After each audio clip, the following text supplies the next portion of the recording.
Assalamualaikum warahmatullahi wabarakatuh. Perkenalkan, nama saya Siti Khadijah, NPM 17121428. Di sini saya akan mempresentasikan materi yang sudah dibagikan, yaitu tentang pendidikan Islam di Indonesia pada era penjajahan Jepang.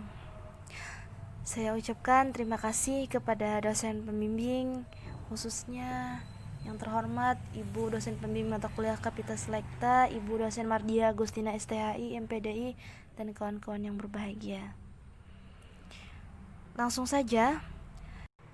Yang pertama, kondisi pendidikan pada masa penjajahan Jepang.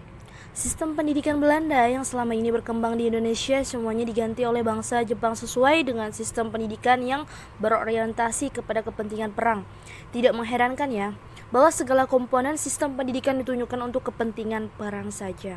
Adapun karakteristik sistem pendidikan Jepang adalah sebagai berikut. Yang pertama, dihapusnya dualisme pendidikan pada masa Belanda terhadap dua jenis pengajaran. Pengajaran seperti apa? Pengajaran kolonial dan pengajaran bumi putra.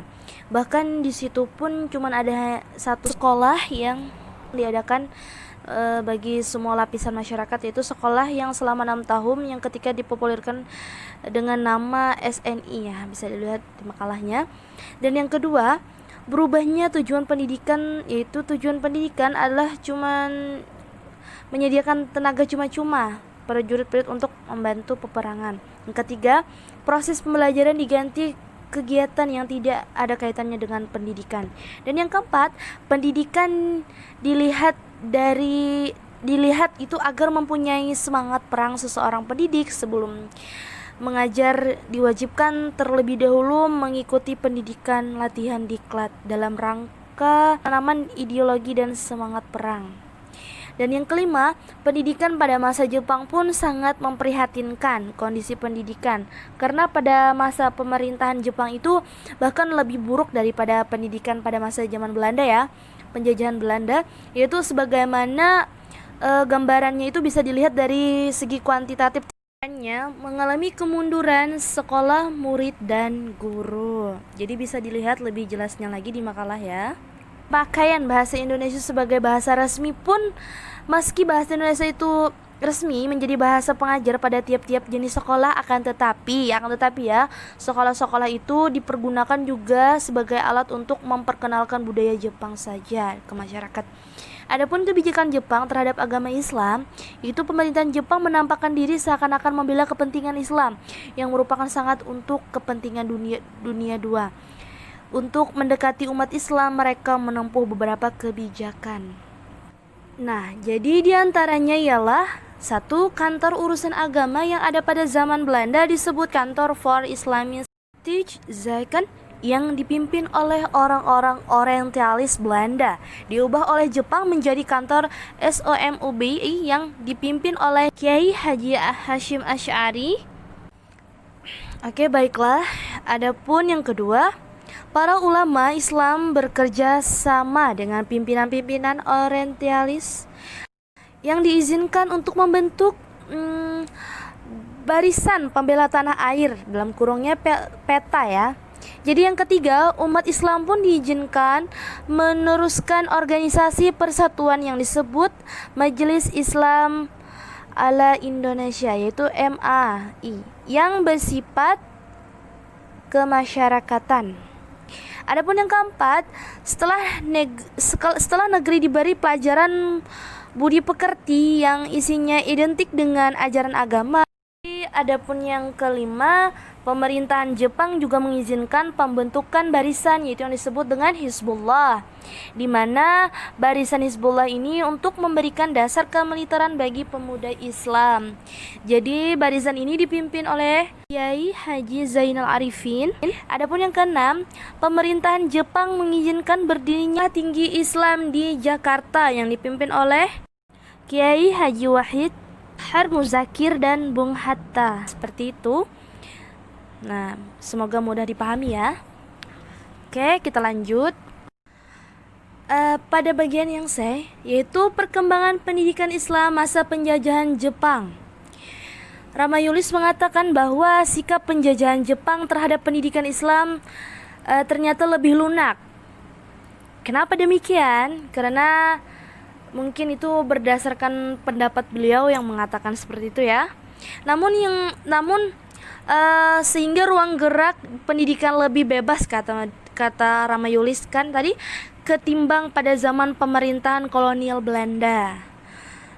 Jadi seperti itu, sehingga timbullah hal ini memberikan kesempatan bagi pendidikan Islam untuk berkembang. Yang pertama, madrasah awal penduduk Jepang. Madrasah berkembang dengan cepat, terutama dari segi kuantitasnya. Adapun bagian kedua, pendidikan agama di sekolah negeri disediakan pelajaran budi pekerti. Hal ini memberikan kesempatan pada guru agama Islam untuk mengisinya dengan ajaran agama. Dan di dalam pendidikan agama tersebut pun juga dimasukkan ajaran tentang jihad melawan penjajah. Ada pula yang ketiga, tinggi Islam di Jakarta yang dipimpin oleh Kiai Haji. Iya, mungkin ini sekolah tinggi katanya, atau sekolah tinggi Islam di Jakarta yang dipimpin oleh Kiai Haji Muzakkar dan Bung Hatta. Walaupun Jepang berusaha mendekati umat Islam ya pada masa itu dengan memberikan ulama, namun tidak akan tunduk kepada pemerintahan Jepang seperti itu.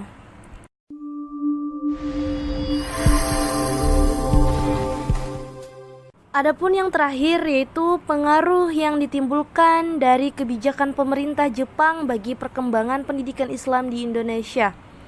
Yaitu sistem pendidikan yang diterapkan Jepang di Indonesia memiliki kelebihan dan kekurangan dibandingkan dengan sistem pendidikan yang diterapkan Belanda, yakni pendidikan pada masa penjajahan Belanda.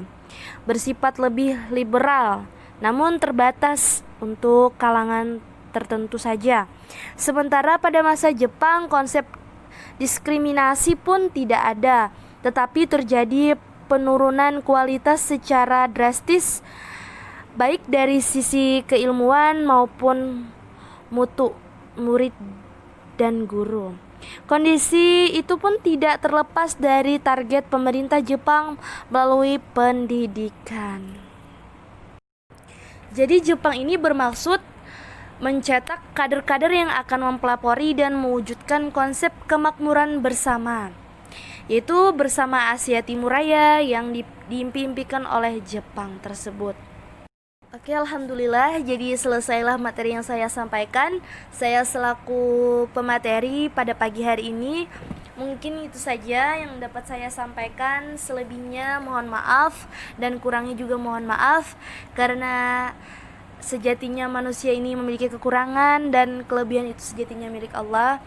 Jadi untuk kawan-kawan silahkan ditambahkan lagi untuk materi ini, karena saya pribadi pun merasa masih banyak kekurangan dalam penyampaian. Wabillahi taufiq wal hidayah. Wassalamualaikum warahmatullahi wabarakatuh.